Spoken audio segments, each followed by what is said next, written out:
안녕하세요. 유안타증권 골드센터 강남점 박진희 부장입니다. 2월 13일 저녁진 시황 시작하도록 하겠습니다. 내일이 발렌타인데이인가 봐요. 오늘 13일인데 좀 시장이 내일은 좀 달콤했으면 좋겠는데 오늘은 조금 그러네요. 미세먼지가 상당히 좀 많은 것 같아요. 주말에도 좀 미세먼지 많았는데 오늘 좀 밖에 점심 먹을 때 나가보니까 미세먼지가 아직 많더라고요. 중국이 리오프닝 되고, 그 다음에 뭐 이제 공장들 가동되고 막 이러다 보니까 미세먼지 뭐 많은 거는 이해를 하겠는데, 저는 그것 때문에 좀 해프닝도 좀 사실 있었어요. 그래서 마스크가 너무 생활화됐잖아요.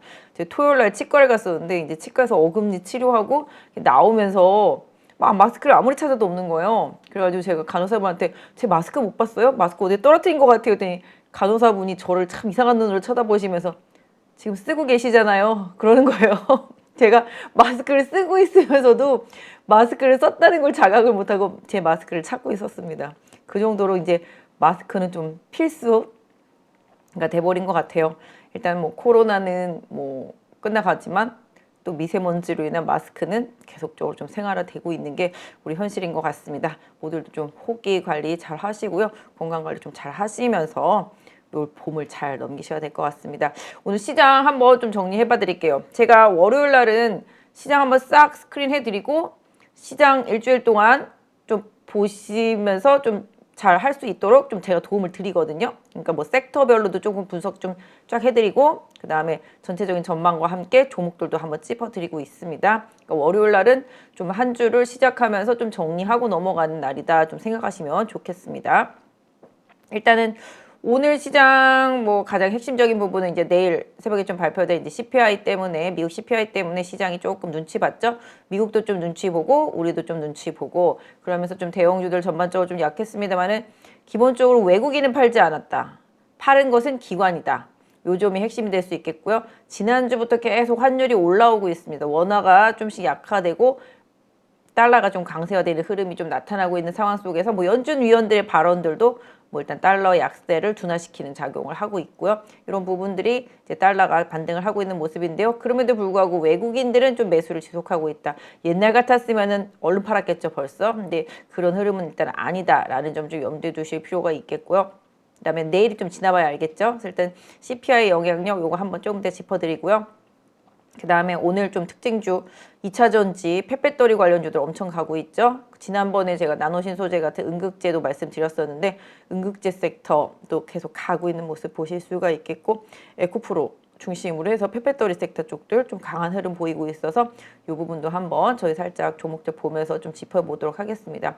오늘도 인공지능 로봇 관련주도 상당히 강세 보였죠. 삼성이 계속적으로 뭐 이제 카이스트 석박사급들 계속 이제 투입 할 수 있다라는 그런 얘기들 나오고 또 뭐 인공지능 관련된 종목들도 계속 올라가는 모습, 로봇과 관련된 종목들도 상당히 많이 오르고 있죠.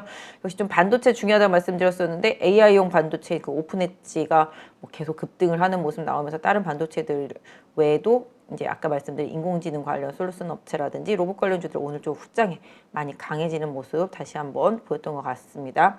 그리고 또 이제 유가가 지금 계속 올라오고 있죠. 그다음 중국의 리오프닝에 대한 기대감으로 해서 유가 석유의 소비가 늘어나고 또 이제 오펙의 감산 뭐 이런 부분들 또 가격 부분들이 이런 부분들이 움직이면서 이제 중국에 대한 기대감으로 좀 유가가 상승하고 또 이로 인해서 오늘 조선주들 그다음에 뭐 피팅 업체들 강간 업체들 좀 강세를 보였었죠. 그다음에 뭐 가스도 살짝 올랐었고 정유 업체 그다음에 이제 약간 삼성 엔지니어링 같이 삼성 엔지니어링 같이 약간 그런 중동 쪽에 특화되어 있는 기업들 좀 올랐고요. 조선주들 좀 오늘 많이 올랐습니다. 삼성중공업도 많이 올랐죠. 대우조선도 많이 올랐고 이런 식으로 해서 좀 조선주들 좀 많이 오른 모습 보실 수가 있겠습니다. 전체적으로 뭐 약간 석유 유가 강세에 관련되어 있는 섹터와 종목군들 전반적으로 올랐죠. 지난주에는 약간 좀 신재생에너지 섹터주들도 좀 올라오는 모습이 나타났는데요. 오늘 전반적으로 그것들도 좀 차트 보면서 이따가 한번 봐드리겠고요. 또 그다음에 IT 중대형주 이런 쪽들도 뭐 조정이 조금 있었습니다만은 소부장 쪽 반도체 소부장 쪽에서 기판 섹터 지난주에도 좀 한번 말씀드렸었는데 이 기판 섹터 좀 선전하는 모습이 나타났고 5G 섹터에서도 뭐 솔리드 같은 종목들은 좀 약간 달라지는 모습들 보여지고 있어서 약간 좀 종목별 장세가 좀 이어지고 있는 모습 보실 수가 있겠습니다. 또 그다음에 보톡스 좀 금요일 날도 맹렬했지만 오늘도 변동성 상당히 좀 심한 모습인데요. 요 메디톡스와 대웅과 관련되어 있는 요 부분도 오늘 좀 한번 살짝 좀 짚어보도록 하겠습니다. 오늘 좀 상장 철회한 거 있었죠. 오아시스. 이게 마켓컬리 철회하고 나서 오아시스는 상장할 줄 알았는데 오아시스 역시 상장 철회하면서 시간에 의해서 지오소프트 같은 경우 좀 하한가 들어가는 모습도 좀 나타나고 있습니다. 사실 상장해서 좀 바람몰이 하기가 좀 쉽지 않은 것 같습니다. 요새 좀 대여급들은 특히 중소형급들은 최근에 좀 약간 인공지능 솔루션 쪽들은 들어와가지고서 뭐 따상가고 뭐 그렇게 난리인데 대형은 조금 지금 아직까지 시장 수급이 받쳐주지 못하고 있는 모습인 것 같습니다. 약간 조금 아쉬운 모습이네요. 일단 오늘 전체적으로 좀 시장 봐드리면 뭐 기관의 매도 때문에 시장 전반적으로 좀 조정은 있었습니다만은 종목별 장세는 이어졌다. 외국인들은 양시장 계속 조금 매수, 코스닥은 좀 매수, 거래소는 좀 관망하는 모습을 좀 보였고 개인들이 조금 매수하는 모습을 보였다라고 말씀드릴 수 있겠습니다. 일단 처음 스타트 일단 뭐 말씀드렸던 대로 조금 살펴보도록 할게요. 지금 전체적으로 좀 봐드렸기 때문에 그 봐드리면서 그 주요 종목들 같이 좀 차트 보면서 같은 내용 좀 얘기해 드리는 게 좀 편할 것 같아요. 제가 처음에 막 이렇게 얘기 먼저 하고 나서 그 다음에 이제 뭐 차트 봐드리면 조금 불편할 수도 있으니까 같이 보면서 보도록 할게요. 일단 지금 CPI가 관건이죠. 일단 시장은 예상치가 한 6.2 정도. 사실 작년 후반부 쪽은 약간 지금 약간 조정을 해놨어요, 지금. 그래서 아마 뉴스 보신 분들 아실 거예요. 그래서 조금씩 다 올려져 있는 상태거든요. 그래서 그 부분 좀 있더라도 일단은 지금 1월이 이제 지금 보시면 6.2 정도 예상을 하고 있잖아요. 근데 12월 달에 이제 6.5 나왔으니까 6.2 정도 예상을 하는데 CPI가 과연 더 밑으로 빠지면은 주가가 급등할까요? 아니면 CPI가 예상대로 나와주면은 주가가 견조할까요? 지수가? 아니면은 CPI가 예상보다 못 나오면은 어떻게 될까요? 생각해 보시면 CPI가 6.2 정도 예상했는데 뭐 6.2보다 약간 높은 단계에 있다. 그럼 시장은 좀 실망할 수 있겠죠? 와, 막 물가가 안정을 보인다, 디스인플레이션 막 얘기하고 난 다음에 시장이 막 반등을 했는데 6.2라고 다 예상을 했는데 그거보다 혹시라도 조금이라도 높게 나온다라면은 시장은 그걸 좀 빌미 삼아서 실망 매물 나올 수가 있겠죠. 그리고 물가라는 것 자체에 대해서 생각보다 높게 났다라는 건 또 이제 최근에 연준 위원 발언들이라든지 금리를 계속 높게 가고자 하는 연준의 의욕이라고 하면 좀 그렇고요. 연준의 생각에 뭐 약간 불을 붙여주는 느낌 될 수도 있겠습니다. 그렇기 때문에 절대적으로 한 6.2라는 시장의 컨센서스보다는 비슷하거나 아니면 그보다 조금 못 나오는 게 시장을 위해서는 좀 좋겠습니다. 그보다 조금 더 높게 나온다라면은 시장은 좀 단기적으로 조금 압박받을 가능성, 이 부분 고려해 보셔야 될 것 같고, 뭐 예상치랑 똑같이 나왔을 때 시장 반응 중요하겠죠. 이거 예상했던 바야. 뭐 이렇게 반응을 하고서 나올 수도 있겠고, 예상했던 바대로 나왔으니까 그동안 많이 올랐잖아? 팔아볼까? 뭐 이런 느낌으로 나올 수도 있겠죠. 또 반대로 예상치보다 많이 언더하게 나온다. 뭐 6.1 뭐 이렇게 나온다. 뭐 6.0 뭐 이렇게 나온다. 혹시라도 그렇게 된다라면은 봐라 뭐 인플레 꺾였다. 뭐 이런 식으로 시장이 반응을 할 수도 있겠습니다만은 그것도 제가 봤을 때는 그래 뭐 생각보다는 서프라이즈하게 나왔는데 그로 인해서 만약에 시장이 단계 짧게 또 위쪽으로 방향을 잡고 빠르게 움직여 준다라면은 역시 또 차익 매물 나올 수 있기 때문에 제가 봤을 때는 어떤 수치가 나오든지 간에 시장에서는 단기적으로 조금 차익 매물을 내놓으려고 하는 생각들을 하고 있지 않을까. 그리고 또 그렇게 해서 올라간다라면은 그렇게 하게 될 거라고 보고 있습니다. 그래서 지금 보시면 조정이 전체적으로 오지는 않고 있잖아요. 섹터별로 돌아가면서 오고 있죠. 최근에 뭐 리오프닝 섹터 같은 경우도 지금 국내에서 비자 이제 발급하는 부분들 때문에 중국도 수일 내에 비자 발급 문제 검토하겠다라는 얘기 나왔죠. 그럼에도 불구하고 오늘 못 올라갔어요. 음식료 섹터주들만 올라갔죠. 뭐 불닭볶음면 이제 일본에서 이제 출시되는 그 부분 때문에 긍정적으로 보여서 이제 삼양식품 올라가고 뭐 롯데칠성 올라가고 뭐 최근에 농심 쪽 올라오는 상태고요. 이런 식으로 해서 조금 올라왔는데 리오프닝 섹터주들은 중국의 비자 문제 관련해서도 기대감이 분명히 있는데 못 올라갔어요. 왜요? 지금 환율 많이 올라가고 있잖아요. 그런데다가 지금 또 유가도 올라가고 있는 상태. 그 환율이 올라간다는 것 자체는 뭐 항공주들한테는 다소 불리할 수밖에 없는 위치고 또 해외에 나가고자 하는 사람들한테도 환율 원화 가치가 떨어진다는 것 자체는 또 부담일 수밖에 없습니다. 그러다 보니까 리오프닝이 약간 살짝 지금 주춤한 상태라고 보시면 좋겠습니다. 그래서 그래도 중국의 이제 비자 문제 해결되는 상황 나오면은 조금 일정 부분 좀 긍정적인 부분이 있겠는데요. 일단 지난번에 조금 강하게 오르고 난 다음에 다른 섹터 쪽으로 수급이 좀 이동하면서 약간 피로도가 나타나고 있는 섹터가 리오프닝 섹터라고 보시면 좋겠습니다. 그래서 지금 CPI 말씀드렸고 리오프닝 섹터들이 이제 주가 흐름 보시면 제가 봤을 때는 지금 여행이랑 저가 항공, 뭐 카지노, 뭐 화장품 이런 쪽들 좀 가다가 쉬고 조정은 받고 있지만 어느 정도 좀 이격 조정만 나타나고 나면은 다시 이번 실적 발표 이후에 긍정적인 부분으로의 좀 반전도 한번 중국과의 이슈로 인해서 좀 나타날 수 있지 않을까. 최근에 보시면 이제 리오프닝 섹터 중에서 그거 말고 엔터주들은 뭐 다른 분들이 지난주에 많이 말씀하셨을 것 같아요. 엔터주들은 이제 하이브, SM, 그죠? 디어유. 저는 개인적으로 옛날에 SM 많이 갈 때 SM, CNC도 생각해 놨었거든요. 요것도 나중에 수혜보겠다는데 오히려 주가는 이쪽에서 더 급등이 많이 나오고 있더라고 보니까 SM, CNC 같은 경우가. 그리고 뭐 JYP는 그냥 눈치 보고 있고 YG도 뭐 그냥 눈치 보고 있는 상태. 사실 이 흐름의 강자는 뭐 최종 승자는 하이브라고 보시면 되겠죠. 이수만 회장이 뭐 진짜 끼어들 틈을 주질 않고 있습니다.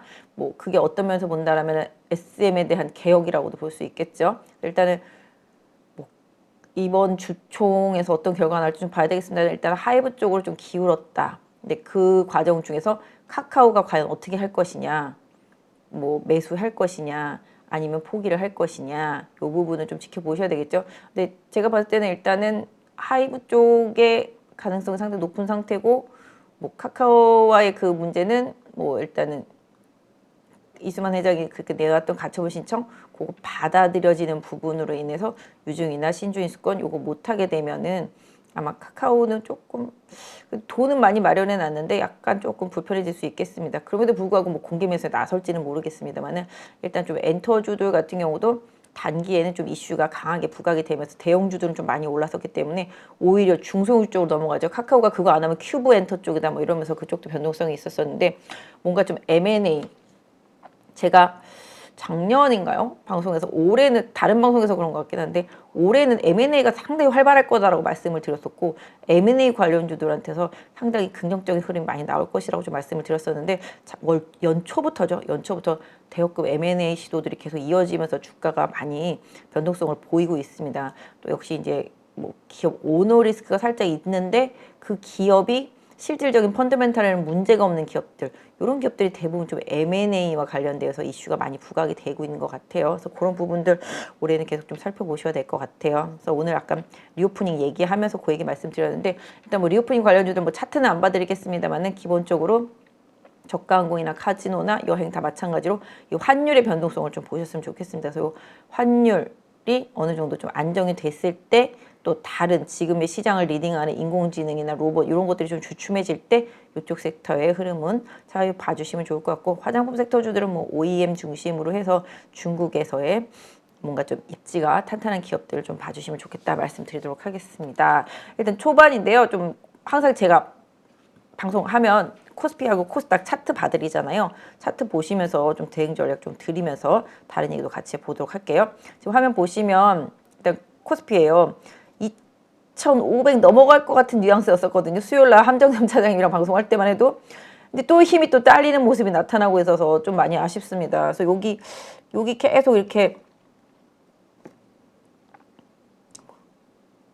뭐지?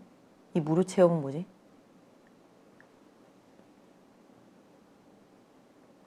일단은 네. 일단 여기 보시면 계속 여기 2,500선 넘어가기 위한 노력이 계속 양봉이 나오면서 나타났었기 때문에 분명히 뚫을 거라 생각했는데 시장이 좀 먼저 지금 눌리고 있는 상태죠.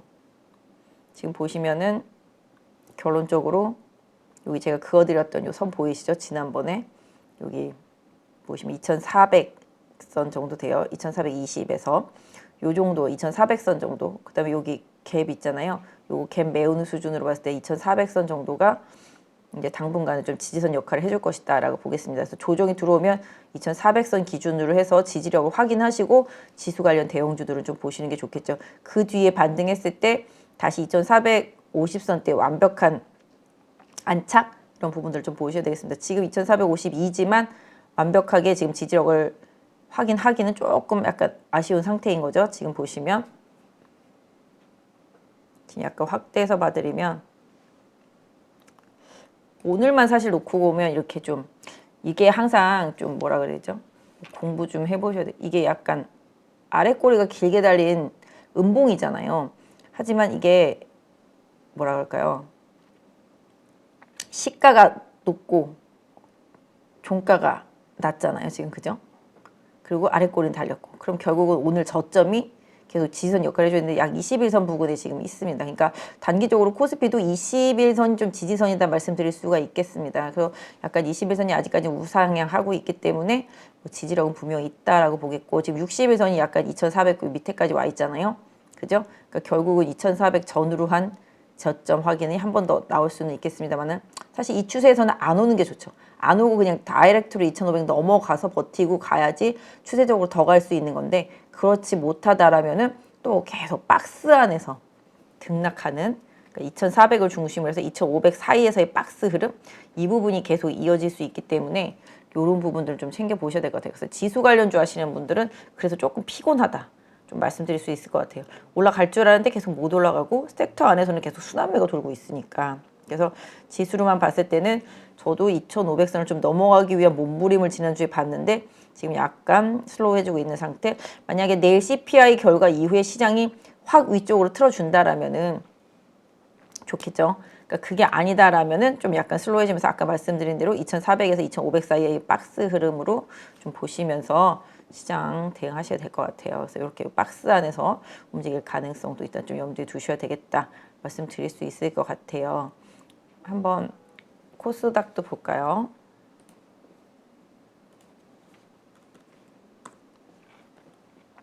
코스닥은 약간 거래소보다는 훨씬 좋죠. 코스피보다는 약간 지금 상태라면은 약간 지금 코스닥 772 제가 예전에 여기까지 봐드렸잖아요. 한 830 정도? 그죠? 거기까지 일단 보고 있는데 하방으로는 지금 상태라면 여기 한 750선 정도 네, 지선 설정해 놓고 지수 대응은 하시면 될 것 같아요. 코스닥도 뭐 지수 관련 시가총액 큰 종목들이 있잖아요. 그렇게 좀 봐주시면 좋을 것 같아요. 지난번에 말씀드린 여기 지지선은 다 일단은 조금 넘어섰기 때문에 약간 요 윗단으로 약간 지지선을 올려 잡으시는 게 좀 좋겠습니다. 그래서 요렇게 하고 뭐 요렇게 간다면은 더 좋겠죠. 근데 암님 여기서 그냥 바로 슈팅 가면은 그 다음에 좀 깊게 내려올 수 있기 때문에 여기서 바로 다이렉트로 실질적으로 830을 가게 된다라면은 830에서 요 860 사이가 여기 이렇게 그 어디를 이 선 보이시죠? 여기가 좀 저항대 매물이 나올 수 있는 구간이니까 거기를 최대 포인트로 잡고 뭐 거기서 좀 차익 실현을 지수 관련주들은 좀 한다? 뭐 이런 생각으로 좀 보시는 게 좋겠죠. 근데 여기까지 가려면은 뭔가 좀 획기적인 뭔가가 나와줘야 되는데 결론적으로는 뭐 시장 전반적인 수급의 개선이라든지 아니면은 지금처럼 뭐 시장의 리딩 섹터가 계속 쭉 끌어줘야 되는데 일단 뭐 코스닥 같은 경우는 지금 뭐 로봇이라든지 뭐 그다음에 인공지능이라든지 뭐 지금 약간 바이오 일부도 있겠습니다만 IT 쪽 이런 쪽들이 지금 잘 고리가 맞물려져서 잘 돌고 있거든요. 거기에 좀 2차 전지 소재까지 해서 고리가 잘 맞물려지고 있기 때문에 뭐 일단 지금 추세상으로는 아까 말씀드렸던 대로 여기 한 750선 정도 지지선으로 해서 보시고 여기서 만약에 추가 슈팅이 위쪽 방향으로 이어진다라면 한 830에서 860 정도 저항대 좀 염두에 두시는 게 맞겠다. 그래서 일단 뭐 지금 61선부터 시작해서 다 이제 우상향 터닝된 상태이기 때문에 뭐 기술적으로는 나쁘지 않습니다만은 일단 뭐 대외 변수도 생각은 해야 되니까 너무 막연히 좋게 이렇게만 좀 볼 건 아닙니다만은 아까 말씀드렸던 대로 750선 정도 좀 지선 설정해 놓고 시장 보시면 좋겠다. 코스닥은 좀 말씀드릴 수 있을 것 같아요. 그다음에 오늘 좀 보시면 코스닥에서 가장 핵심적이었던 종목이 뭐냐 생각해 본다라면은 뭐 다들 아시다시피 코스닥은 아니죠. 뭐 에코프로 2차 전지 섹터주들이죠. 에코프로 하고 이게 지금 이게 펫배터리가 이게 과거 10년 전부터 전기차가 있었는데 이 전기차들이 이제 올해 이제 폐차 대기하는 게 제가 아까 기사를 봤는데 6천만 대라고 그러던가 4천만 대라고 그러던가 그렇더라고요. 그러면 이제 그거를 폐차를 하면서 배터리 뭐 이거 지금 재활용해야 되잖아요. 리사이클링.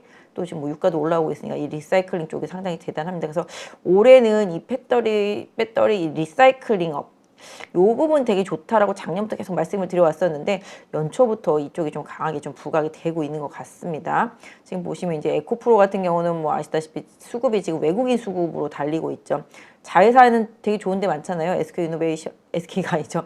에코프로 이노베이션, 에코프로 CNG 같은 그런 기업들 기반으로 해서 지금 올라가고 있는데 지금 보시면은 수급도 이게 좀 정해져 있어요.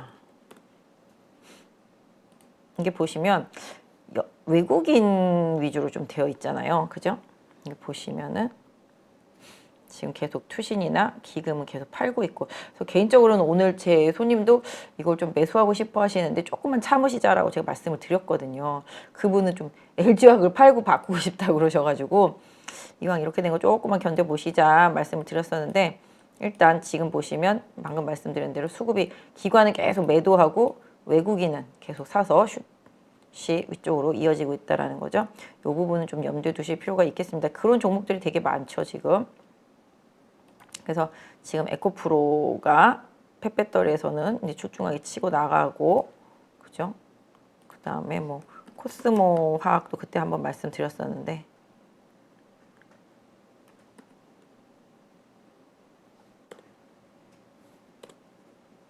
이것도 그때 한 22,000원대 있다가 좀 올라왔거든요. 여기까지 갈지는 모르겠는데 일단 방향성은 좀 따라가는 모습이죠. 그래도 이건 조금 달라요. 연기금이 지금 매수해주고 있고 기관 외국인도 계속 매수를 해주고 있습니다. 개인만 매도하고 있죠. 그래서 기본적으로 이렇게 기관 계속 들어오고 외국인 계속 들어오는 이 수급으로 좀 봐주시는 게 맞겠다 말씀드리도록 할게요. 그래서 일단 지금 이거 같은 경우는 같이 뭐 연동하고 있으니까 봐주세요. 왜냐하면 지금 봤을 때 뭐 에코프로가 죽는데 얘만 혼자 가기는 좀 그렇고, 어쨌든 간에 지금 코스모화학, 뭐 코스모 신소재 이런 쪽들이 최근에 좀 좋은 모습이에요. 2차 전지에서는 조금 주도적인 흐름이 이제 에코프로를 중심으로 나타나고, 그다음에 에코프로 BM도 후발로 그때 말씀드렸죠. 삼성 SDI향 생각하면 많이 올라왔어요, 이것도. 그죠? 여기 최고점이 15만 6천 원이잖아요. 뭐 여기까지는 못 누리더라도 이 중간, 이 엄청난 이거는 아마 권리락 유상증자 때문에 아마 한번 이렇게 난리를 쳤던 거거든요. 그렇게 생각하면 거의 한 중간 정도까지는 온 것 같긴 한데, 이 추세라면 약간 사실 지금 5일선 타고 가고 있기 때문에, 이 5일선 타고 가는 게 에코프로하고 에코프로 BM이기 때문에 이런 급등한 종목들을 항상 5일선 이탈한지 여부를 좀 확인하시면서 보시면 좋겠습니다. 지금 21선이 이제 따라 올라오고 있고, 지금 61선 위로 올라가는 골든크로스 난 이후에 추가적으로 강세 좀 이어지고 있습니다. 사실은 아까 에코프로도 그렇고 뭐 개인적으로 봤을 때는 이렇게 보시면 이 주가와 이 이평선과 이 괴리가 상당히 있죠. 뭐 물론 이게 지금 5일선이랑은 이격이 없기 때문에 꾸준히 가고 있습니다만은, 보통 이 지수가 지금 21선 조정을 고려해 본다라면은 여기도 21선 있잖아요. 여기 따라 올라올 때까지 보통은, 그러니까 보통 이렇게 많이 올라온 종목들 같은 경우는 차트 공부하시는 분들한테 좀 말씀드리면 이게 이격이 벌어져 있잖아요. 이 21선이 이게 쭉 올라올 때까지 여기서 주가가 이렇게 버티거나, 반대로 이격을 조정하는 방법은 반대로 이 21선이 올라오기 전에 주가가 한 요 정도, 만약에 뭐 물론 한 요 정도까지 올라왔을 때 가서 미리 찍고 이격을 없앤 다음에 이렇게 가는 케이스 두 가지가 있거든요. 그러니까 이게 21선에 따라 올라오려면 시간 많이 걸리잖아요. 그동안 뭐 여기서 이렇게 계속 이렇게 횡보할 수도 있겠죠. 내지는 아까 말씀드렸던 대로 미리 갔다 오는 방법이 있고요. 그래서 어떤 방법으로 뭐 에코프로나 에코프로비엔 같이 최근에 급등한 종목들이 방향성을 잡을지는 모르겠습니다만은, 그 기술적인 분석으로 좀 공부하시는 분들은 이격이 많이 벌어지고 고점권에서 버티는 종목들이 계속 이렇게 고점권에서 버티면서 이평선이 올라오길 기다릴지, 아니면은 가서 찍고 올라오면서 이격을 줄여주는 모습으로 나올지 한번 챙겨 보셨으면 좋겠습니다.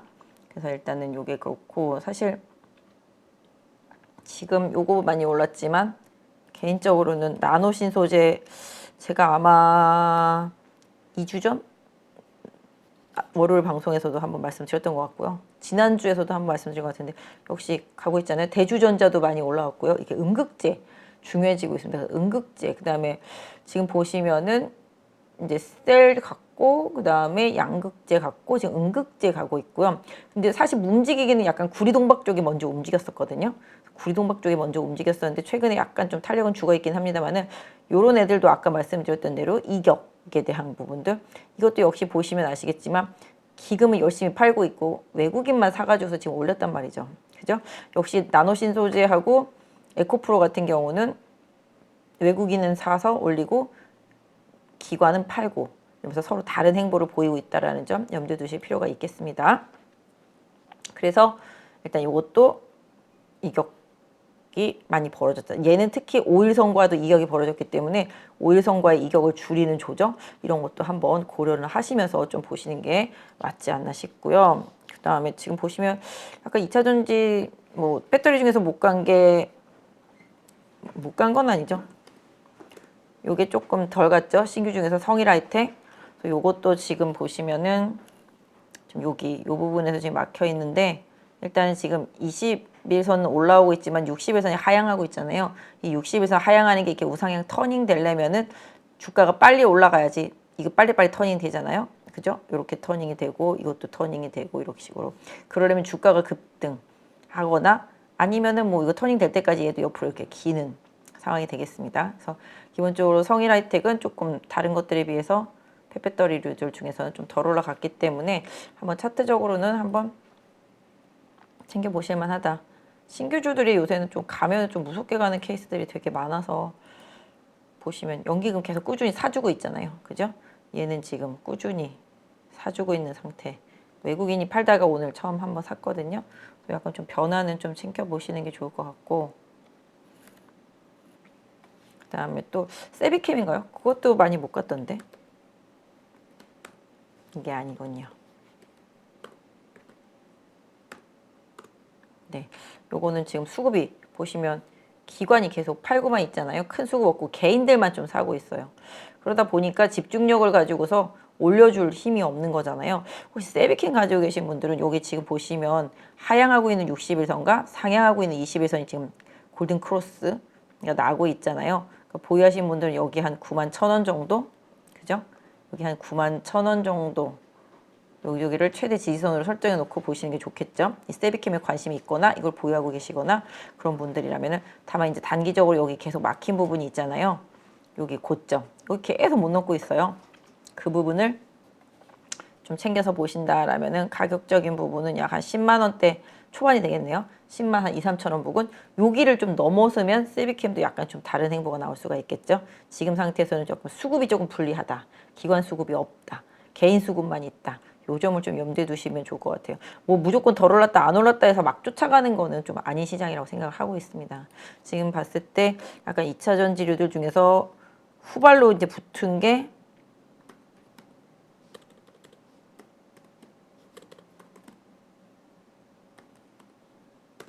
요게 조금 달라졌죠. 정유주 뭐 SOL이랑 올라오니까 그런 것도 있겠습니다만은 SK이노베이션도 조금 달라졌어요. 진짜 완전 장기 소외주였었기 때문에 최근에 SK온이 내년부터 조금 흑자 전환한다라는 뭐 시장 얘기들이 계속 나오고 있잖아요. 그러다 보니까 요새 조금 뭔가 좀 움직임이 좀 생기고 있어요. 지금 봤을 때 그래도 사모펀드 쪽이나 뭐 연기금도 이제 더 이상은 팔지 않고 있고요. 외국인이 계속 팔아서 좀 못 가고 있긴 합니다만은 대충 조금 이것도 제가 봤을 때는 바닥은 좀 만들어지고 있는 게 아닌가. 뭐 물론 뭐 여기 15만 원이 마지노선 역할을 해주는 손절선이라고 볼 수 있겠습니다만은 지금 상태에서만 놓고 본다라면은 SK이노베이션은 한 17만 원대 중반 여기 거래 실리면서 강하게 돌파한다라면은 일단 여기 직전 요구 가격이 되겠죠. 그죠? 19만 원 여기 부근의 저항대까지는 움직임이 좀 나타날 수 있기 때문에 이것도 좀 챙겨서 좀 보시는 게 좋겠다 말씀드릴 수 있을 것 같고요. 뭐 소재단에서는 SKIT가 지금 최근에 오늘도 보니까 아침에 확 밀리더니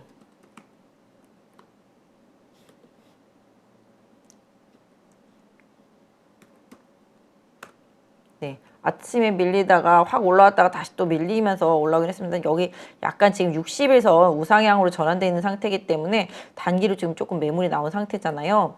지금 외국인이랑 사모펀드 팔고 있는데 연기금이 조금 잡아놓고 팔지 않고 있다는 점은 좀 다행입니다. 그래서 얘도 지금 얘기는 계속 나왔죠. 2분기부터 흑전한다. SKI테크놀로지. 그래가지고 올려놓고 또 매물이 나온 상태죠. 어떤 면에서 본다라면은 지금 여기 거래 실리면서 음봉에 여기 계속 맞고 내려왔기 때문에 이 종목 같은 경우는 뭐 싸게 산다라면은 뭐 여기 60일선 부근에서의 지지력을 확인하시고 거래 붙으면서 뭐 외국인이나 기관 수급 좋아지는 걸 확인하시고 사시는 게 좋고, 그게 아니다라면 여기 지금 8만 원 부근에 저항이 받고 있잖아요. 왜냐면 여기서부터 급락으로 이어졌었기 때문에 아마 이 구간에 가면 매물이 나오는데 지금 그 구간에 근접하니까 아마 하락하면서 매물이 좀 나왔을 거라고 보고 있습니다. 그래서 오히려 이 종목 같은 경우는 많이 빠져서 다시 가격이 바닥이 형성될 때를 노리시거나, 내지는 오히려 주가가 전환돼서 올라오면서 제가 봤을 때는 요 가격대, 요 가격대 정도, 그죠? 여기 요 가격대 다시 강하게 돌파하면서 넘어주는 그 시점을 조금 챙겨보시면 어떨까 싶은데요. 조금 지워놓고 볼게요. 그러니까 뭐 요 정도겠죠? 그러니까 7만 원 부분이 되겠네요. 그죠? 여기 SK 아이테크놀로지는 보유하신 분이나 관심 있으신 분들 모두 요 7만 원을 다시 강하게 넘어서는지 여부, 요 부분이 조금 중요할 것 같고요. 하방으로는 여기 60일선 지지력을 한번 확인해 보시는 게 전략적으로 대응하실 때 조금 맞겠다. 그리고 아까 말씀드렸던 대로 여기 8만 원 부근부터 급락했었기 때문에 여기 200일선이 위치하고 있는 이 8만 원 부근에는 조금 팔고자 하는 의도가 좀 많이 생길 수 있기 때문에 이 부분 중요하고, 사실 여기서 보시면 SK 아이테크놀로지가 나 여기 지지야, 지지선이야 라고 계속 얘기를 했어요. 그죠? 그리고 반등까지 있었고 다시 내려와서 사람들은 여기서 지지를 믿고 샀는데 지지는 웬 지지냐, 이렇게 급락이 나온 상태가 되고 있기 때문에 이 구간대, 이 8만 원 이 구간대에 SK 아이테크놀로지는 매물이 많다. 이 부분을 좀 참고해 두시면서 향후에 좀 대응 전략을 짜보세요. 레포트는 요새 계속 좋게 나오지만 또 그에 반해서 매물도 같이 좀 많이 나오고 있기 때문에 최대한 싸게 사지 않으면 좀 힘들잖아요. 이 종목 같은 경우는. 그래서 최대한 쌀 때 가격 조정을 활용하는 전략, 내지는 오히려 이 8만 원 부근에서의 매물 소화를 확실히 확인하는 게 좋은데, 여기서 8만 원 매물 소화하는 거 구경하다가는 20%가 올라가 버리니까 그것도 조금 지금 입장에서는 좀 그렇죠. 어쨌든 간에 SK 아이테크놀로지는 조금 수급이 안정화되는 부분이랑 가격이 좀 메리트 있어지는 부분을 조금 기다려 보시면서 좀 챙겨서 대응하시는 게 좀 맞겠다 말씀드릴 수 있을 것 같습니다. 그래서 2차 전지에서는 그게 조금 최근에 좀 예포트들이 나왔던 거고, 뭐 개인적으로 좀 엔캠 같은 애들도 좀 보고 있었었는데 좀 올라갈랑 말랑 하면서 지금 이제 역시 여기도 지금 60에서 하락하고 21선 올라오면서 골든 크로스, 사실은 이게 좀 올라가면서 마주쳐줘야 진짜 좋은데 이게 하나는 내려오고 하나는 올라가다 보니까 이 내려오고 올라가는 거 과정 중에서 좀 왔다 갔다 변동성이 생기는 구간이 생길 수가 있어요. 그래서 기술적으로 대응하시는 분들은 그런 부분들을 좀 챙겨보시고요. 뭐 어떤 면에서 본다라면은 이 종목도 또 답은 정해져 있죠. 여기 6만 5천 원 부분에 한 3, 4일 정도 막혔잖아요. 그러니까 엔킨 같은 종목은 6만 5천 원 부분을 좀 강하게 뚫어내면서 거래가 실리는 부분들, 또 외국인이나 기관의 수급이 전환되는 부분들을 조금 확인하시는 게 투자하실 때 조금 더 안전하실 수가 있겠죠. 대응하실 때. 그리고 뭐 주가 흐름에서 봤을 때는 여기 보시면은 네, 여기 요 구간에 저항대잖아요. 그죠? 요 박스 저항. 네. 요 부분을 M캠은 앞으로 어떻게 넘어가는지를 확인하시는 게 기술적으로는 좀 뭐랄까요? 대응하시기 좀 편하다. 그래서 저 박스 구간에서의 매물 소화 과정, 이 부분이 좀 엔캐는 향후에 좀 중요하겠다 좀 말씀드릴 수 있을 것 같습니다. 그래서 이런 종목들 뭐 2차 전지 안에서는 뭐 움직이는 부분이 좀 많지만 뭐 장비주들도 좀 업체에 따라서 다르잖아요. 뭐 SK냐, SDI냐, 뭐 LG냐, 뭐 이거에 따라서 다르잖아요. 거래하는 데가. 그렇기 때문에 조금 뭐 이게 좋고 이게 안 좋고를 좀 말씀드리기는 어렵습니다만은 어쨌든 간에 지금의 시장 2차 전지는 페페토리 쪽으로 쏠려 있고, 또 그 다음에 그 이하에 있는 기업들, 그죠? 그 다음에 양극재라든지, 그 다음에 또 지금 음극재 이런 쪽에서 지금 강하게 슈팅이 나왔기 때문에 그냥 개인적인 생각으로는 조금 그 최근에 급등한 종목들은 조금 추격 매수하기엔 좀 가격적인 부담이 살짝 있다. 그 구간에 좀 접어들었다. 이 부분 조금 개인적으로 좀 말씀드릴 수 있을 것 같아요. 그래서 약간 좀 많이 오른 종목들, 2차 전지 시장 최근에 지난주부터 주도했던 종목들은 조금 주의해서 수급의 변화라든지 이런 부분들을 좀 챙겨보시는 게 좋겠습니다. 그래서 막 급하게 나 이거 꼭 있어야 되겠다 생각해서 매수하시는 그런 거보다는 조금 기다려 보시는 게 좀 어떨까?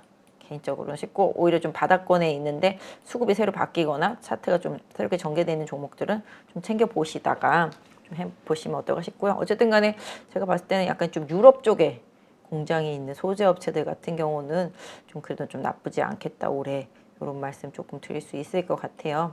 그래서 이게 좀 2차 전지들 봐드리다 보니까 그 부분이 좀 생각이 나서 말씀을 드렸던 거고요. 뭐 사실 뭐 대장은 뭐 아시다시피 이제 LG 에너지 솔루션이잖아요.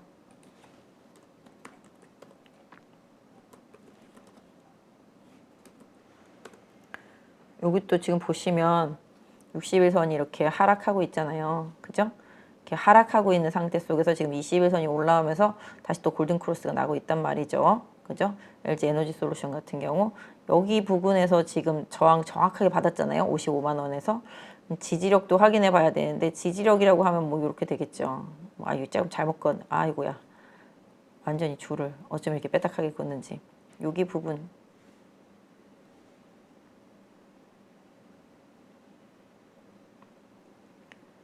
심혈을 기울여서 정말 일자로 그었습니다. 진짜 심혈을 기울여서 일자로 그었는데 지금 보시면 이제 여기서도 좀 지지하고 갔었죠. 여기도 위로 실패하고서 내려왔던 부분, 여기도 마찬가지. 그래서 여기 지금 딱 21선까지 위치해 있는 요 자리 되겠습니다. 그래서 여기 요선의 지지력을 좀 확인해 보시고 LG 에너지 솔루션은 대응하시는 게 좋겠다. 이거는 유통 물량이 사실은 없기 때문에 지난번에 보유해서 풀리기만을 기다려서 아마 다들 덤벼들었어요. 그래서 주가가 이렇게 강하게 올랐었고 지금 오히려 조정 중입니다. 그래서 조정을 얼마나 잘 받아내는지 조금 확인하시는 전략이 좀 필요할 것 같아요. 수급은 뭐 여기 보시면 기관, 외국인 여기 조금 팔긴 했습니다만 오늘은 좀 팔았죠. 그렇긴 한데 최근에 들어온 수급이 다 나간 거는 아니고 꾸준하기 때문에 사실 지수 관련주는 지수가 바닥을 쳤을 때 뭐 이 회사 움직임 안 볼 수 없으니까 좀 챙겨서 좀 봐주시면 좋을 것 같아요. 그래서 지금 오늘 LG화학이랑 뭐 LG 에너지 솔루션 이런 것들은 조금 조정을 받았던 것 같아요.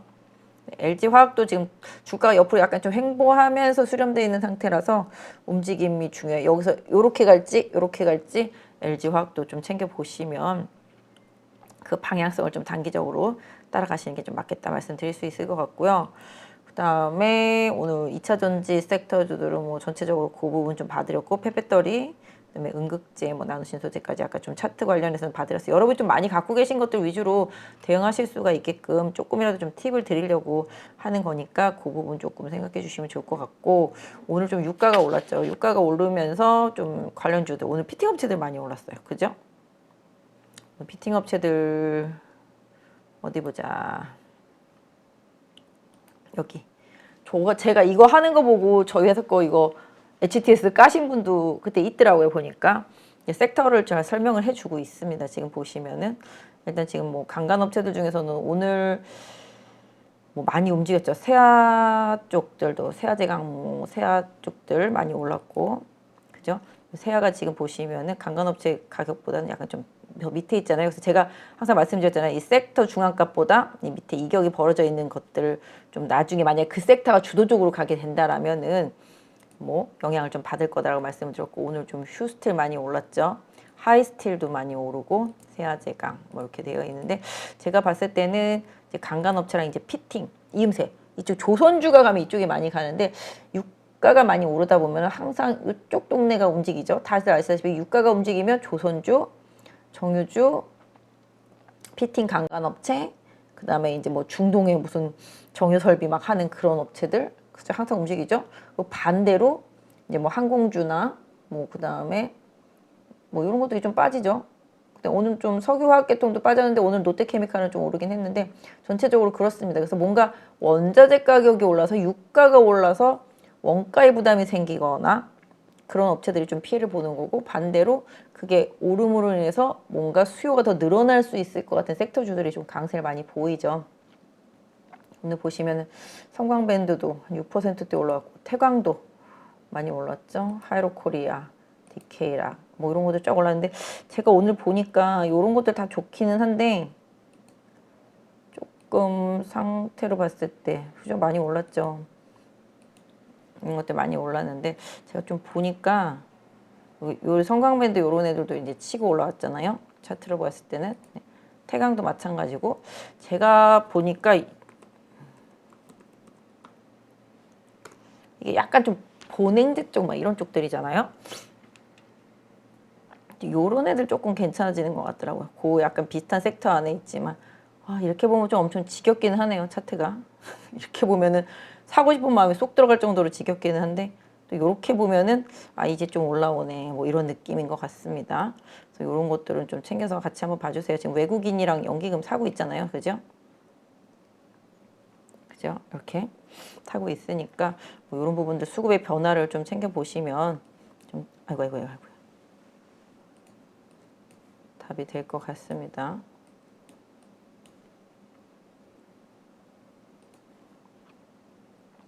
그래서 어쨌든 간에 외국인과 기관이 조용히 조금씩 사고 있으니까 여기도 좀 변화가 생길 수가 있는 한번 보세요. 왜냐하면은 다 그런 주들이 많이 올랐잖아요.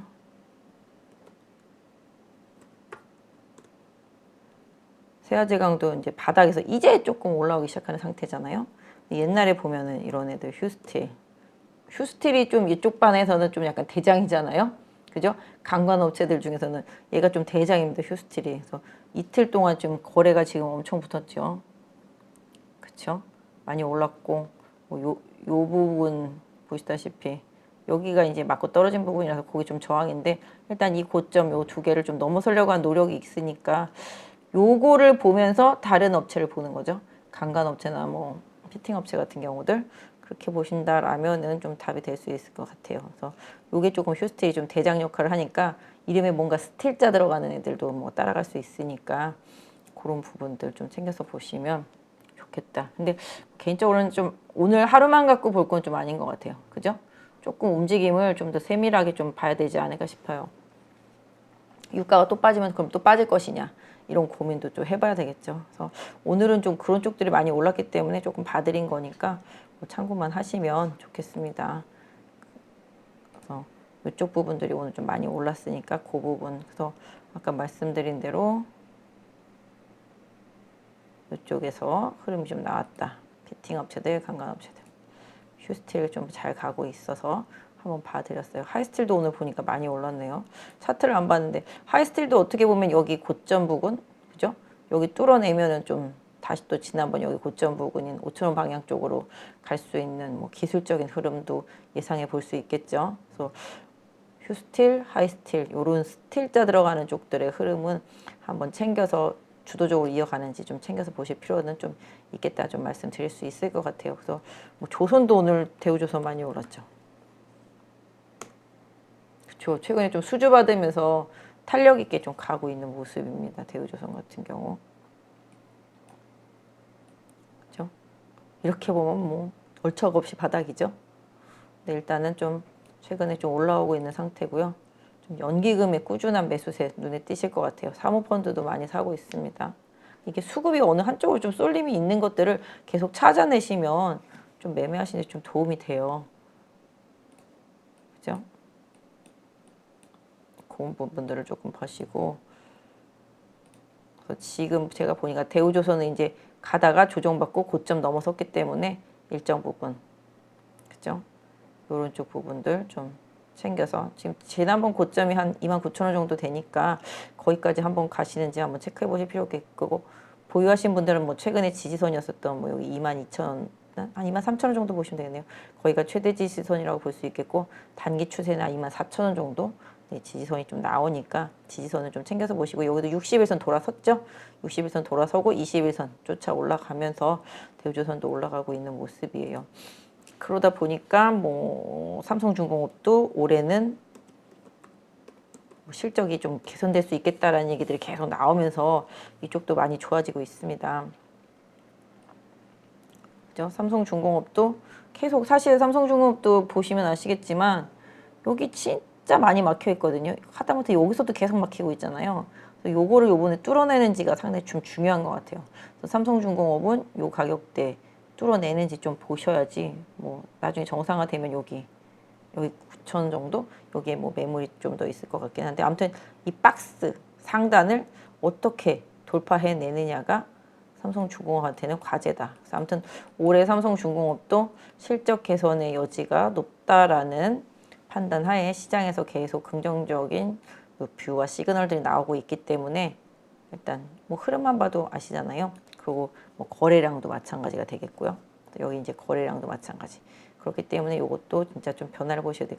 제가 이 종목을 되게 오래 봤는데 정말 6,000원대 안착이 안 되더라고요. 6,000원만 넘어가면 맨날 6,200-300원에서 맨날 맞고 떨어지거든요. 그러니까 삼성중공업은 어떤 면에서 보면 6,200-300원을 강하게 돌파하고 거래량 붙여주면서 힘 받을 때 그때가 실질적으로는 좀 타이밍이긴 한데 또 그렇게 되면 또 수익이 되니까 수익이 좀 떨어지잖아요. 싸게 살 수 있는데 지금 보시면 연기금에서 엄청 사죠. 사모펀드, 투신, 보험권에서 엄청 사는데 개인이랑 외국인만 매도하고 있습니다.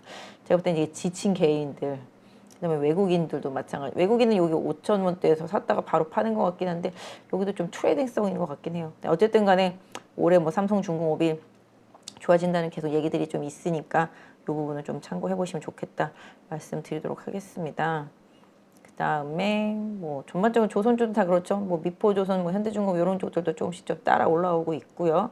그래서 이런 부분들 그다음에 오늘 좀 반도체도 뭐 오늘 DB할 때 같은 경우도 좀 올랐고 삼성전자도 좀 선전한 모습이고요. 최근에 뭐 AI용 반도체라고 뭐 오픈했지만 정말 미친 듯이 가고 있죠. 오늘 인공지능 섹터들도 지금 장난이 아닌데 뭐 그쪽은 다 뭐 뻔하니까 제가 뭐 봐드리긴 힘든데 상한가 갔어요. 오픈했지. 이게 AI 그 반도체 이슈로 가는데 여기 이 엄청난 거래량만 봐도 좀 답이 나오잖아요. 뭐 신규주들이 중에서 지금 시세가 좀 출중한 종목인 것 같습니다. 보시면은 이제 아까 여기 처음에 여기 그죠? 저희 AI 챗봇 GPT 이쪽 섹터 쪽들 보시면은 그거 같고 그다음에 이제 코난 테크놀로지, 셀바스 AI 이것도 장난이 아닌 것 같아요. 이게 보면 이런 것 같아요. 제가 좀 보면 이렇게 보시면 여기 고점 찍고 이렇게 다시 내려오면서 이격이 좀 벌어져 있었잖아요. 다시 또 붙이면서 이격을 없애버리거든요. 그런 식으로 보면은 조금 이 섹터 안에서 좀 종목들 좀 찾아내는데 조금 도움이 되시겠죠. 그다음에 뭐 오늘 솔트룩스도 좀 윗골이 달고 내려오긴 했는데 얘도 약간 들어올라 있는 상태죠. 다른 것들보다는 그죠?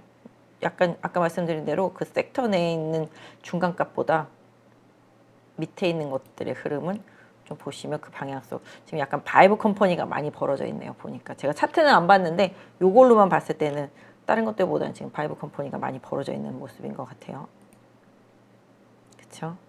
요새 이수페타시스 좋죠. 이수페타시스 제가 보니까 이수페타시스, 심텍 같은 이렇게 반도체 기판 섹터주들 흐름 괜찮아지고 있거든요. 요 기판 섹터주들 뭐 PCB, FPCB 이쪽도 최근에 흐름이 있지만 일단 요쪽 다 뭐 이수페타시스도 마찬가지죠. 이쪽이 조금 인공지능 AI, 챗 GPT 이쪽이랑 다 기판 쪽들이 좀 연결되거든요. 그래서 이쪽도 계속 좀 봐주세요. 그러니까 움직임 보니까 요새 확실히 좀 심텍이랑 이수페타시스 조금 견조한 것 같고 PCB 쪽에서는 코리아 서키트 좀 급등한 이후에 옆으로 좀 횡보하고 있어서 추가적으로 방향 잡는 거 조금 봐야 될 수 있는데 일단 이런 식으로 약간 기판 쪽들 흐름 좀 개선되고 있으니까 좀 봐주시면 어떨까 싶어요. 지금 이거 인포뱅크 같은 경우도 최근에 많이 올랐었죠. 저 비트나 이런 것들도 그렇고 뭐 안 올라온 게 없으니까 뭐 할 말이 없습니다. 상대적으로 네이버는 좀 주가가 조정을 받았는데 네이버도 기본적으로는 지금 가격이라면은 추가적으로 한 21만 원, 20만 원 가면 더 좋겠지만 21만 원대라면은 뭐 가격 메리트 충분히 좀 나올 수가 있지 않나 싶습니다. 이런 것들 조금 봐주시고 뭐 인공지능 뭐 다 보셨잖아요. 아까 비슷하죠? 다 같은 비슷한 섹터라고 보시면 되겠습니다. 이런 부분들 좀 보시고 오늘 좀 로봇도 좋았죠. 오늘 로봇 레인보우 로보틱스, 뭐 SBB테크 이런 것들 좀 많이 올라갔죠. 상대적으로 로보스타, 로보티즈 조금 덜 올랐고 SPG 좀 덜 오른 상태. 뭐 이런 식입니다. 그래서 로봇주들도 이렇게 중간값보다 좀 밑에 있는 종목들의 흐름은 주도주가 갈 때 후발로 따라갈 여지들이 있으니까 계속 찾아서 챙겨서 조금 같이 공부해서 좀 보고 계시면 좀 도움이 되지 않을까 싶은데요. 일단 오늘 로봇이랑 인공지능은 아까 나왔던 뉴스에 조금 많이 기인을 해서 반응이 있었습니다. 제가 봤을 때는 추가적인 흐름, 그러니까 이쪽에 다시 주도력을 갖고 올라가려면은 내일이 좀 중요할 것 같아요. 내일 흐름이 조금 단기적으로 이 로봇과 인공지능 섹터의 방향성을 말해줄 수 있다라고 보고 있습니다. 그래서 오늘 급등했다고 쫓아가기보다는 아무튼 제가 봤을 때는 갈 거면은 내일도 잘 지지하고 또 추가적인 상승세가 나올 수 있는데 최근에 올랐다가 조정받고 난 이후에 오늘 강하게 올랐잖아요. 그 부분이 뭐 주도적으로 오른 뭐 오픈 엣지가 있습니다만은 그 부분과 그 이후에 후발로 갔던 뭐 코난 테크놀로지나 뭐 셀바스 AI, 뭐 소울트루스 이런 종목들이 견조하게 잘 받쳐주고 후발주가 따라오는 흐름이 이어지는지 이런 걸 좀 보시면서 섹터 주도력은 좀 보셔야 되는데요. 개인적으로 아직 조금 더 이쪽은 조금 확인해 봐야 될 바가 있다. 그러니까 안 먹으면 안 먹었지 괜히 고점에 사서 나는 물리기 싫다 뭐 이런 느낌? 이건 뭐 개인적인 생각이니까 그 부분은 조금 참고해 주시면 좋을 것 같아요. 오히려 제가 봤을 때는 이제 약간 빅데이터 쪽들, 서버 쪽들, 뭐 이런 쪽들, 반도체 고사양, 고용량 이런 쪽 생각하시면서 반도체 섹터 내에서 뭐 아까 오픈엣지도 있었습니다만은 반도체 섹터 내에서 진짜 인공지능 이런 쪽들, 좀 반도체 설계 쪽들, 그쵸? 디자인 하우스 쪽들, 팹리스 쪽들, 요런 쪽들 안에서 좀 종목 찾아보시는 거 좀 추천드릴 수 있을 것 같아요. 그런 것들 조금 세밀하게 보시면 다음 타자다 좀 말씀드릴 수가 있겠습니다. 그리고 오늘 또 약간 보톡스 쪽들 보시면 지금 메디톡스랑 대웅제약 계속 얘기가 나오죠. 대웅제약은 요새 계속 언론 플레이가 되는 것 같아요. 우리 피해 없다. 미국의 뭐 에볼루스한테 수출하는 거 아무 문제 없다. 뭐 이런 식으로 나오고 있고 뭐 휴젤은 뭐 미국에서 뭐 메디톡스랑 소송 중이지만 뭐 얘네들 문제랑은 지금 전혀 상관없다. 뭐 이런 얘기 나오고 다른 보톡스 업체들 뭐 휴온스들이나 이런 애들도 뭐 우리도 괜찮아 뭐 이런 식으로 얘기하고 그다음에 뭐 제테마 같은 경우는 메디톡스랑 전혀 상관없으니까 오히려 제테마가 좀 나홀로일 수는 있겠죠. 근데 다만 지금 이제 제품화 시켜가지고서 매출이 강하게 나오기엔 좀 시간이 많이 걸린다는 부분이 제테마의 좀 약점이겠습니다만은 일단 여기 엮이지는 않는다. 요 부분. 근데 가장 중요한 건 이제 대웅제약이랑 이제 메디톡스 문제인데 제가 또 메디톡스 연구만 5년이잖아요. 제 손님 중에서 이것만 계속 하신 분이 옛날에 계셨었잖아요. 그렇기 때문에 이 메디톡스만 놓고 본다라면은 뭐 손해 볼 건 없다. 왜냐하면 지금 일단 1심 이겼기 때문에 2심까지 가고 뭐 그 다음도 또 있겠습니다만은 궁극적으로 메디톡스는 지금보다 나빠질 건 없잖아요. 만약에 뭐 대웅제약에서 이제 집행정지 신청한 게 받아들여진다라면은 뭐 달라지는 거 없겠습니다만은 안 받아들여진다라면은 메디톡스한테 당연히 유리하겠죠. 왜냐면 대웅제약 지금 다 뭐 만들지도 못하고 폐기해야 되고 균주도 다 반환해야 되니까 이런 부분들이 있기 때문에 고객 집행정지가 받아들여질지 말지 요거 조금 보셔야 되는데 결과가 아마 다음 달 초쯤에 나오려나요? 더 빨리 나올 수도 있을 것 같긴 한데 어쨌든 간에 이게 중요하겠고 대웅제약은 지금 우리 어차피 판권 에볼루스가 전 세계적으로 가지고 있잖아요. 뭐 중국이나 한국 요런 데 빼놓고 몇 군데 빼놓고는 가지고 있기 때문에 일단 뭐 그걸로 인해서 매출에 영향 없을 거야 라고 대웅제약은 얘기를 하지만 제가 봤을 때는 여기 약간 다른 문제? 제가 법적인 부분은 잘 모르겠는데 만약에 국내에서 제조 생산 안 되고 균주까지 만약에 메디톡스한테 반납을 해야 된다라면은 과연 대웅제약은 이거 어떻게 어디서 만들어 가지고서 에볼루스를 통해서 팔 수 있을 것인가 이런 부분 조금 고민해 봐야 될 것 같아요. 그리고 지난번에 미국의 그 ICT에서 뭐 합의하고 이런 뭐 소송 결과 나오고 합의하고 이런 것도 대웅제약은 그 합의 빠져 있거든요. 에볼루스랑 메디톡스랑 합의한 거지 대웅제약은 거기다 뭐 감나라 대추나라 할 수 있는 상황은 좀 아닙니다. 그래서 만약에 이런 법원의 판단이 뭐 집행 정지로 연결된다라면 다행이겠지만 그렇지 못하다라면 에볼루스하고 또 메디톡스는 어떤 대화를 다시 나눠야 될 수도 있잖아요. 이런 부분들 고려해 보실 수가 있겠습니다. 그래서 기본적으로 메디톡스한테는 지금 현재 달라지는 건 없다. 다만 이제 집행정지가 받아들여진다라면 달라지는 건 없지만 받아들여지지 않는다라면은 분명 유리한 부분이 생기겠죠. 그리고 뭐 어차피 메디톡스는 에볼루스가 미국에서 팔고 뭐 이렇게 하면 로열티 받게 되어 있잖아요. 그 로열티도 계속 들어왔었던 부분이고 그래서 대웅제약이 국내에서 파는 부분은 뭐 제가 듣기로는 뭐 전체 매출 기준으로 봤을 때는 국내에는 한 20%, 뭐 미국이나 뭐 이런 해외 쪽이 한 80% 정도라고 본다라면은 국내에서 없어지는 부분이 그렇게 크지 않다라고 볼 수 있겠지만 아까 말씀드린 대로 제조하고 균주 사용 못하게 된다라면은 그건 좀 문제가 있을 수 있겠다라고 개인적으로 그러니까 법리적인 부분은 제가 잘 모르겠어요. 뭐 서로 뭐 해석하는 게 다르다 보니까 근데 제가 그냥 단순하게 생각했을 때는 국내에서 못 팔게 하는 걸 떠나서 다 폐기시키고 균주도 반납하고 그러면 도대체 뭘로 만들어야 되는 것인가 이런 문제가 생기잖아요. 새로운 다시 그 하이퍼홀 A 균주를 홀 하이퍼 이름도 갑자기 헷갈리네. 하도 오래돼가지고 제가 안 한지. 그래서 그 균주를 다시 뭐 구입을 해서 만들어야 되는 것인가? 뭐 이런 부분도 생각해 봐야 되는데요. 일단은 이게 감염법 예방법이 엄청 크단 말이에요. 예전부터 이 감염법 예방법 때문에 여기서 뭔가 위반이 생기면 다른 업체들도 마찬가지가 되겠는데 뭐 생산도 못하고 다 폐기하고 허가도 다 반납해야 되고 이런 상황이 예전부터 계속 식약처에서 압박을 많이 줬었어요. 그때 당했던 게 이제 메디톡스였었는데 이제 지금 또 반대 흐름이 돼가고 있는 거잖아요. 그래서 메디톡스도 그래서 그때 중국 진출도 좌절되면서 60만 원 밑으로 내려오면서 급락을 타고 네토막이 났던 거였었거든요.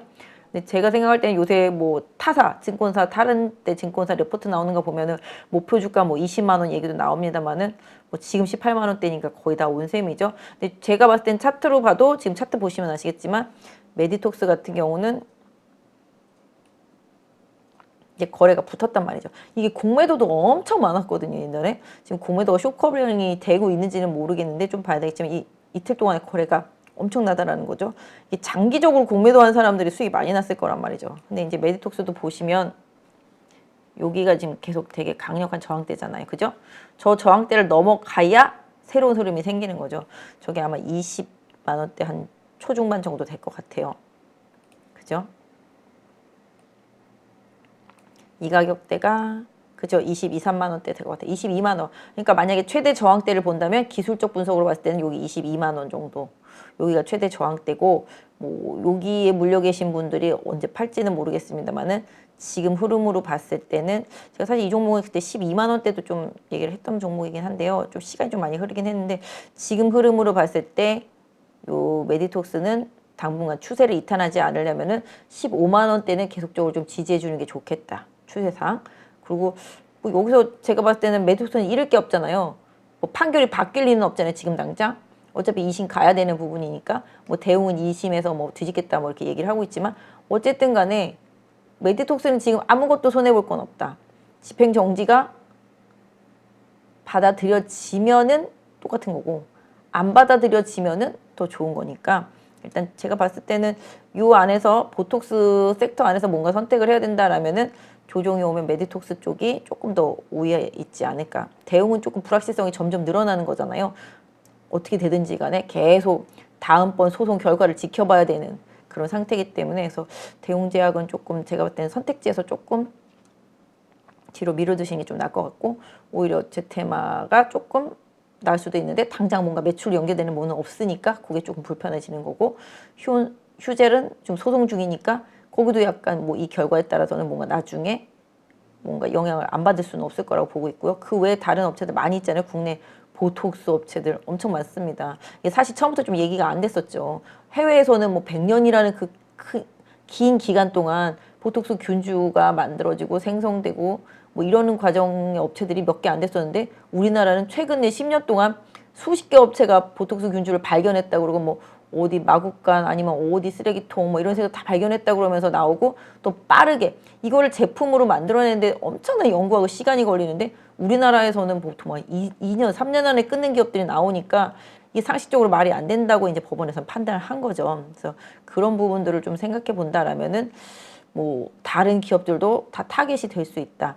이런 부분들은 뭐 기사에도 나와 있으니까 좀 잘 읽어보시면 좋을 것 같아요. 그래서 개인적으로는 뭐 누가 잘했고 잘못했고를 떠나서 그 다음에 뭐 어떻게 될 가능성이 있고 없고를 떠나서 그냥 하나만 놓고 본다라면은 메디톡스한테는 좀 불리할 게 없다. 그렇기 때문에 메디톡스는 향후에 조정이 온다라면은 조금 긍정적인 시각으로 볼 필요도 있지 않을까라고 생각을 해보게 됩니다. 그래서 오늘 조금 있었던 움직임이 있었던 섹터 전반적으로 다 좀 봐드렸고 보톡스 섹터까지 봐드렸는데요. 일단 시장은 조금 내일 CPI 발표가 중요하고요. 그거에 대한 해석이 더 중요하고요. 그에 대한 반응도 중요합니다. 최근에 일단 미국의 국채 금리 오르는 부분이라든지 달러가 다시 또 강세로 가고 있는 부분이라든지 이런 부분들만 봐도 금리에 대한 부분을 다시 또 시장이 뭐 물론 저는 인하할 거라고 생각하지는 않습니다. 올해 인하할 거라고 생각하지는 않는데 계속 동결로 가는 부분 내지는 뭐 3월 달에 금리 인상 스톱하고 뭐 5월부터 동결로 갈 거라고 예상했던 뭐 긍정적인 시각들도 있었고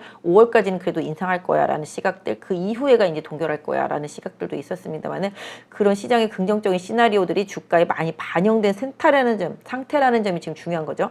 뭐 생각을 안 하고 있었는데 어머 너무 좋아 이런 게 아니라 다 생각을 하고 있었는데 좋아 그러면 그래 뭐 다 알던 거야 뭐 이렇게 돼버리는 게 시장이잖아요. 그렇기 때문에 알고 있던 걸 눈으로 확인했을 때 시장의 반응이 더 중요하다라는 거. 그렇기 때문에 내일 CPI 요거까지 좀 시장은 확인하려고 한다.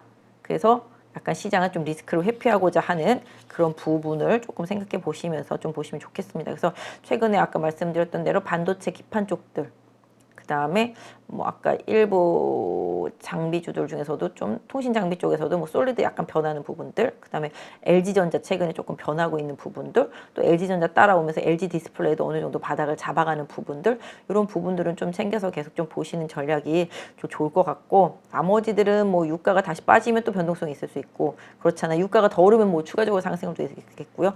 인공지능 로봇 섹터주들은 워낙 뉴스 이슈에 민감하기 때문에 이거는 뭐 개인분들의 뭐 트레이딩 영역이라고 좀 말씀드릴 수 있을 것 같아요. 그래서 일단 좀 유가의 변화, 그 다음에 반도체 섹터의 변화, 그 다음에 뭐 내일 나올 CPI에 대한 시장의 반응도, 이런 부분들 다 중요하다 말씀드리는데, 사실 저 차트를 봐도 시장을 봐도 뭐 공격을 하기엔 다소 좀 애매하다라는 느낌이 사실 있어요. 그리고 그나마 조금 2차 전지 섹터, 아까 초반에 많이 말씀드렸지만 이쪽에서 좀 못 오른 종목들이 과연 후발로 쫓아 올라갈 수 있을까라는 의문도 살짝 있습니다만은, 그래도 그나마 여기하고 반도체 쪽이 조금 낫더라라는 생각으로 좀 시장이 보입니다. 이미 엔터나 뭐 콘텐츠 쪽 이런 쪽들은 다 좀 많이 올라온 상태고, 엔터도 뭐 중소형 엔터주들까지도 변동성이 좀 있으니까 그런 부분들은 좀 섹터 흐름 보셔야 되겠지만, 또 단기적인 흐름도 있었고요. 그다음에 뭐 게임이나 이런 쪽들은 조금 약간 중장기적으로 볼 필요가 있는 거고요. 뭐 공격보다는 약간 방어적인 저점 매수 전략, 이런 쪽들이 조금, 그런 쪽들은 좀 필요하다 말씀드릴 수 있겠습니다. 그래서 지금 현실적으로는 IT 반도체 쪽 소부장 쪽하고 2차 전지 소부장 내에서의 순환, 이런 부분들 좀 중심으로 보시고, 조금 내일은 CPI 발표 이후에 시장의 단기적인 반응, 이 부분 좀 참고하시면서 시장 대응하시면 좋겠다 말씀드리도록 하겠습니다. 그래서 일단은 뭐 다들 너무 숨가쁘게 가파르게 올라왔기 때문에 어느 정도 좀 숨고르기는 필요한 영역에 들어간 섹터주들도 많이 있고, 또 그런 종목들도 좀 많이 눈에 띄고 있다라는 점 좀 염두에 두시고요. 아까 말씀드린 대로 실적 발표 시즌 마무리까지 조금 더 챙겨보시고, 리오프닝 섹터주들은 환율 변화랑 중국에서의 비자 문제 결과 나오는 부분, 이 부분으로 단기적인 반응 조금 보시면 좋겠다. 약간 지금은 뭔가 확실하다기보다는 약간 좀 애매해서 뭔가 좀 방향성을 좀 확인하는 게 좀 필요하겠다라는 느낌 들거든요. 대부분의 섹터주들이. 뭐 물론 이제 인공지능 로봇이나 2차 전지 폐배터리 쪽들은 슈팅이 강하게 갔기 때문에 뭐 애매한 그런 건 아닌데, 여기도 쫓아가기 애매하잖아요. 그렇다고 팔기도 좀 애매하잖아요. 전반적으로 조금 애매한 구간에 좀 접어들었다. 이 부분 좀 이번 주의 핵심이 아닐까 싶습니다. 그래서 일단 내일 발표 이후에 시장에 나오는 방향이 위로 가든 아래로 가든, 개인적으로는 약간 조금 리스크 관리, 이런 부분들이 종목별로는 좀 필요하지 않나라고 생각을 하고 있고요. 또 이격을 줄이는 부분, 최근에 21선과 이격이 많이 벌어진 종목들 많이 있잖아요. 또 61선과도 이격이 벌어지고, 이런 종목들, 주요 종목들의 이격 조정 흐름은 좀 더 고려해서 좀 보셔야 될 것 같습니다. 오늘도 좀 가파르게 달려왔고요. 또 1시간이 넘었습니다. 늦은 밤까지 고생하셨고요. 뭐 아무튼 좀 시장이 뭔가 확실하게 뭔가 보여주지 않는 좀 미세먼지가 낀 것 같은 그런 느낌이기는 한데요. 그래도 여러분들 좀 잘 방향성 잘 찾아가실 수 있었으면 좋겠습니다. 오늘도 고생하셨고요. 편히 주무세요. 약 4억을 투자해서 한 1억 정도 수익이 나고, 주식 선물로 해서 한 1억 정도 수익이 난 계좌입니다. 그래서 저 20년 노하우를 벤치마킹 하는 것이 고수익하는 길이라 저는 생각하고 있습니다. 네, 이번에 8.15 캠퍼스에서 정말 특별한 교육 프로그램을 준비했습니다. 많은 분들이 고민하시죠. 어디에서 사야 되는지, 그리고 얼마에 팔아야 되는지, 이것을 몰라서 참 많은 돈을 잃는 경우들이 있습니다. 그리고 좋다고 생각해서 샀는데 결국 그 자리가 물리는 경우도 있고요. 그래서 우리 영상에서도 여러 번 소개해드렸던 공매도의 고수시죠.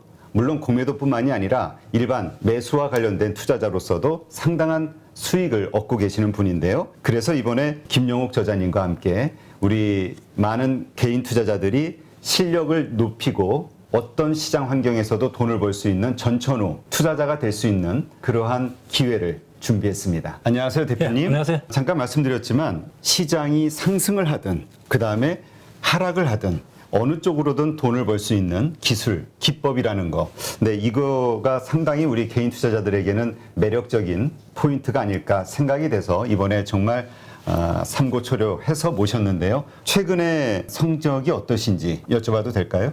저는 전업 투자자이기 때문에 그냥 월 단위로 손실 난 달이 거의 없다시피 합니다. 그래서 꾸준하게 수익을 내고 있습니다. 최근에 제가 공매도에 대해서 주간 동화하고 대담을 했는데 거기에 그 계좌 인증을 하라 해서 제가 계좌 인증을 한 계좌가 2개가 있습니다. 그것을 자료로 첨부하겠습니다. 자, 이게 계좌 보면 하나는 CFD 계좌 약 4억을 투자해서 한 1억 정도 수익이 나고 주식 선물로 해서 한 1억 정도 수익이 난 계좌입니다. 아, 네. 그럼 2월 달에만 2억 정도의 수익을 올리셨다. 예, 대표적으로 이제 공매도 자리를 잘 잡으면은 그렇게 수익이 난다는 것을 제가 보여준 거죠. 그래서 정말 시장이 떨어지거나 혹은 상승하거나 양쪽에서 이제 돈을 벌 수 있는 그런 기법을 가지고 계시기 때문에 상당히 특별하다. 저도 그렇게 생각이 되는데요. 공매도와 일반적인 우리 주식 투자 이 양쪽을 다 같이 하는 투자를 하고 계시는 건가요? 지금 현재도? 예, 저는 지금 매수와 매도, 공매도를 다 반반 정도 합니다. 손흥민 축구 선수가 축구를 잘하는 이유가 왼발, 오른발 사용하기 때문에 축구를 잘합니다. 제가 좀 주식의 차트를 잘 보는 이유도 공매도를 오래 했기 때문에 매도 자리가 정확하게 보입니다. 왜냐하면 저는 매도 포지션을 하기 때문에. 반대로 또 매수 자리도 잘 보입니다. 결국 공매도와 매수는 제가 다음에 기회가 되면 설명하겠지만은 밀접한 연관이 있습니다. 그래서 일반 투자자들도 쉽게 배우면은 성률이 한 90% 정도 나올 수 있도록 교육을 할 수 있습니다. 공매도를 활용해서 오히려 사야 되는 자리들을 알 수 있는 거잖아요. 네, 이러한 것과 관련된 기법들은 어떤 것들이 있나요? 간단하게 4가지 기법을 저도 실제 매매를 해서 이제 검증한 기법인데 강남 나이트 기법이라고 우리 땅은 강남이 최고 좋잖아요. 그렇죠. 차트상에서도 그런 강남 자리가 성률이 한 80%, 90% 나오는 자리가 있고 신고가 자리. 네. 또 하나는 급락에서 턴, 그 다음에 윗꼬리 거래 극강 기법이라고 4가지 기법을 통해서 매수로서는 충분히 개인들이 수익을 낼 수 있습니다. 또 공매도 자리는 2군데, 저점에서 공매도 자리, 고점에서 공매도 자리 2군데만 배우더라도 충분히 개인들도 적용해서 수익을 낼 수가 있습니다. 네. 네. 그런데 많은 분들이 또 오해하실 수 있는 게 공매도에 대해서는 워낙 이미지가 안 좋기 때문에 그러니까 개인 투자자들이 희생을 그 외국인과 기관의 어떤 불공정한 공매도로 인해서 희생을 받는다라고 생각을 하는 피해의식을 가지고 있는 분들도 있거든요. 그러나 이 공매도에 대해서 명확하게 이해를 하고 있다면 공매도를 쳐서 돈을 버는 것도 가능하지만 공매도 치는 자리를 피할 수 있는 안목이 생길 수도 있는 거겠죠? 제가 이제 공매도를 안 하더라도 공매도 치는 자리를 알기만 하더라도 개인들이 매수를 실수 안 하기 때문에 계좌의 수익에 큰 도움이 됩니다. 네. 모든 주식 거래를 코스피 300, 그다음에 코스닥 200, 소위 우량주 중심으로만 한다라고 말씀하셨거든요. 거기에는 뭐 어떤 특별한 이유가 있을까요? 예, 제가 이제 20년 동안 전업 투자하면서 개별 종목, 이제 테마주와 잡주들을 매매하다 보니까 럭비공처럼 어떻게 튈지를 예측을 할 수가 없습니다. 그래서 운에 맡기는 매매를 많이 했다는 거죠. 네. 그래서 우리가 개인 투자자들이 그런 매매를 많이 해서 어떤 경우는 수익 났다가 손실 났다가 그 결과를 알 수가 없기 때문에 손실이 많이 납니다. 따라서 우량주 위주로 하다 보면은 예측이 가능합니다. 네. 이 차트상에서 상승 차트가 보이고 하락 차트가 보인다는 거죠. 그래서 코스피 300, 코스닥 200, 즉 500 종목 이내에서만 주로 매매를 하기도 하고 교본에 교육할 예정입니다. 수강생들이 등록을 하게 되면 VOD 강의를 들으면서 그 다음에 월 2회 우리 저자님과 실시간 소통을 하면서 배워나가게 되는데 그 기간 몇 개월 정도 배우면은 우리가 그래도 이 교육 과정을 마무리하게 될까요? 저랑 단기 교육을 받고 저 매매하는 거와 여러분들 매매했던 교육생들 같이 피드백을 받아야만 실력이 좋아지고 결과가 좋게 나온다 봅니다. 그래서 한 12개월 정도 교육을 마치면은 회원들의 한 90% 정도가 수익을 날 수 있도록 그런 교육생을 제가 만들고 싶습니다. 이 영상을 통해서 우리 8.15 캠퍼스에서 진행하는 김용옥 저자님의 투자 기법을 배우려고 관심을 가지신 분들, 이런 분들에게 마지막으로 한 말씀 하신다면 어떤 말씀이 있을까요? 자, 주식을 어렵게 배우려고 하지 마시고 고수의 기법을 벤처마킹하는 것이 시간과 경제적으로 전략이 됩니다. 그래서 저 20년 노하우를 벤치마킹 하는 것이 고수익 가는 길이라 저는 생각하고 있습니다.